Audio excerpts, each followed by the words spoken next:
Good morning. आज मैं आपको एक असली कहानी सुनाता हूँ कि दरअसल ये बात है 90 मुझे लगता है 94 या 95 की बात है, 95 के आसपास की बात होगी। जब हम लोग विदिशा में रहा करते थे उस समय, मेरे फादर जो है वो विदिशा के बेसिकली रहने वाले थे। उस समय वो जस्ट रिटायर्ड ही हुए थे, वो जज थे एक। तो हम लोग विदिशा शिफ्ट कर गए। तो वहाँ पर जो है विदिशा में ऐसा सिस्टम था कि वहाँ पे जो कोचिंग क्लासेस थी, जो मेडिकल एंट्रेंस की जो कोचिंग क्लासेस थी, वो बेसिकली ट्यूशन्स थी वो, और पर्सनल ट्यूशन सॉर्ट ऑफ हुआ करते थे। तो उसमें ये हुआ करता था कि इसमें जो हमारे टीचर थे वो कॉलेज के प्रोफेसर थे जो पढ़ाया करते थे वहाँ पे उस समय में।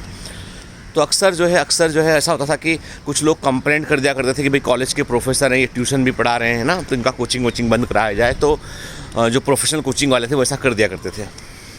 वो प्रोफेसर बहुत अच्छा पढ़ाया करते थे, इसलिए बच्चे उनके पास पढ़ने जाया करते थे।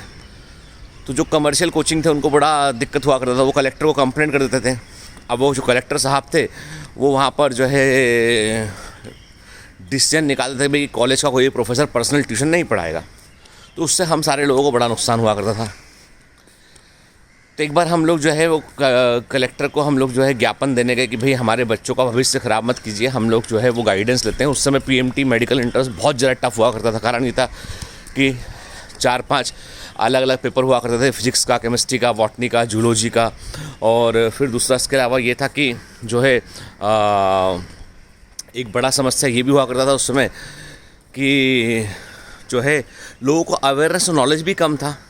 ठीक है, तो कलेक्टर को हम ज्ञापन देने गए। तो वहाँ पे जो कलेक्टर साहब मिले, उन कलेक्टर साहब से सी बात हुआ। ठीक है, तो उस दिन तो ज्ञापन वाले दिन तो ज़्यादा कुछ बात हुआ नहीं। उन्होंने ज्ञापन लिया, उन्होंने कहा ठीक है देखते हैं टाइप से। फिर मैंने अपने फादर को बोला, तो मेरे फादर ने बोला चलो ठीक है कलेक्टर साहब से मिल के आते हैं एक बार ना।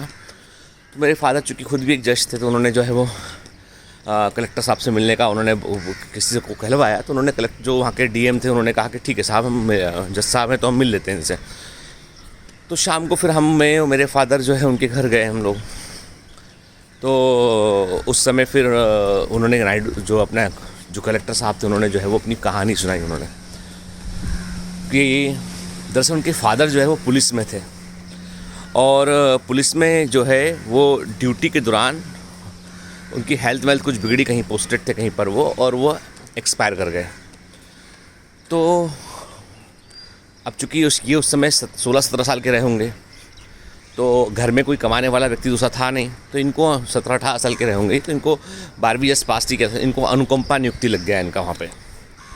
समझते अनुकंपा नियुक्ति का मतलब होता है कि जो है जो फादर की जगह पे कुछ समय के लिए लग जाता है। ठीक है, तो इनका लग गया। कैसा लगा? एक सिपाही के रूप में लगा, कांस्टेबल के रूप में।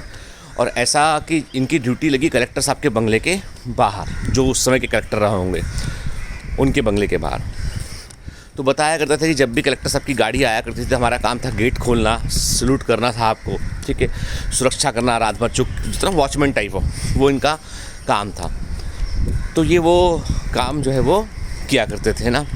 तो हुआ ये कि उसके बाद है ना, ये बोलते थे कि मतलब मैं उस समय मैं ग्रेजुएशन कर रहा था, तो मैं पूरे समय आश्चर्य से देखता था कि देखिए कितना काम करते हैं, सुबह से निकलते हैं गाड़ी से अपना, कितने लोग इनसे मिलने आते हैं। मतलब being an IAS is a very big achievement. तो उन्होंने तब सोच लिया कि मुझे तो कलेक्टर ही बनना है। ठीक है, पढ़ना शुरू किया उन्होंने, मेहनत करते बंगले पे 4-5 साल वो पोस्टेड रहे। और उसके बाद जो है उस समय उनको जो है कलेक्टर साहब ने कभी ध्यान से देखा भी नहीं होगा कि कौन आदमी पोस्टेड है यहाँ पे। जब 4-5 साल बाद तैयारी किया उन्होंने, एग्ज़ाम दिया उन्होंने, फाइनल रिजल्ट आया, 3 साल के आसपास की बात होगी, 3 साल फाइनल रिजल्ट आया। वो कलेक्टर साहब जो थे वो थे उस ज़माने में बहुत जल्दी ट्रांसफ़र भी नहीं हुआ करते थे। जब रिज़ल्ट आया तो मालूम चला कि साहब ये हमारे गेट के सामने जो वॉचमैन रहते हैं, जो कांस्टेबल पोस्टेड है सिक्योरिटी में, वो आईएएस बन गया है, अच्छी रैंक पर सिलेक्ट हो गया है। तो फिर जो उस समय के कलेक्टर साहब थे उन्होंने जो है उनको बोला कि भैया उसको बुलाओ, चंद्रकांत नाम था, चंद्रकांत को बुलाया, बोला कि आज शाम को आप हमारे साथ खाना खाएंगे, और आपने इतना बड़ा एग्ज़ाम निकाला, आपने बताया भी नहीं कभी कि आप यूपीएससी के लिए पढ़ रहे हैं। उन्होंने कहा साहब मैं आपको देख के ही यूपीएससी के लिए पढ़ना शुरू किया, मैं आपको देखता था निकलते जाते आते, तो मैंने उसको देख के प्रेरणा ली आपसे। मैंने हालांकि एक शब्द बात नहीं किया, सिर्फ प्रेरणा लिया। और उसके बाद उन्होंने जो है वो खुद भी एग्ज़ाम निकाला। जिस व्यक्ति के लिए वो गेट खोला करते थे, सलूट मारा करते थे, शाम को उसी के साथ उन्होंने डिनर किया, उन्होंने मिठाई भी खिलाई, पूरी फैमिली ने सेलिब्रेट किया। और कलेक्टर साहब ने पूरे अपने ज़िले में बताया कि भाई कि हमारा जो है वो कांस्टेबल जो है वो IAS बन गया है। सरप्राइजिंगली उसी बंगले पर उनकी पोस्टिंग हुई थी, विदिशा में उनकी पोस्टिंग हुई है ना। वही बंगला था, आदमी बाहर जो वॉचमैन के लिए, कांस्टेबल की सिक्योरिटी के लिए बॉक्स होता है, वहाँ से निकल के बंगले के अंदर शिफ्ट हो चुका था। ये होता है डिटर्मिनेशन, ये होता है दूसरे को देखकर प्रेरणा का लेना। ठीक है, वो आदमी चाहता तो नौकरी लग गई थी, बच्चा होता तो चाहता तो भटक जाता कहीं ना कहीं, परंतु उसने इस बात को समझा, उसने सिग्निफिकेंस को समझा, उसने प्रेरणा लिया, उसने ठीक है, एक शब्द बात नहीं किया जब तक वो कलेक्टर साहब को सलूट मारता रहा, एक शब्द बात नहीं किया। तो ऐसे ही होता है बेटा, है ना। लाइफ में जो अचीवमेंट्स हैं, दूसरे को देख के प्रेरणा लेना, अपनी खुद की वैल्यू को बढ़ाना, अचीवमेंट्स को अर्जित करना बहुत इंपॉर्टेंट होता है, क्योंकि ज़िंदगी तो एक ही बार मिलती है ना। और इसमें हम क्या पा लेते हैं, क्या हमारे पास रहता है, ये बहुत महत्व रखाता है। क्योंकि बात इतनी सी है कि दो ही चीज़ें होती हैं, या तो जीवन भर आप किस्सा सुनते रहेंगे या किस्से का केंद्रीय पात्र बन जाएंगे। समझ रहे हैं, केंद्रीय पात्र का मतलब होता है कि किस्से का नायक बन जाएंगे आप। नायक बनने की कोशिश कीजिए। Have a great day ahead.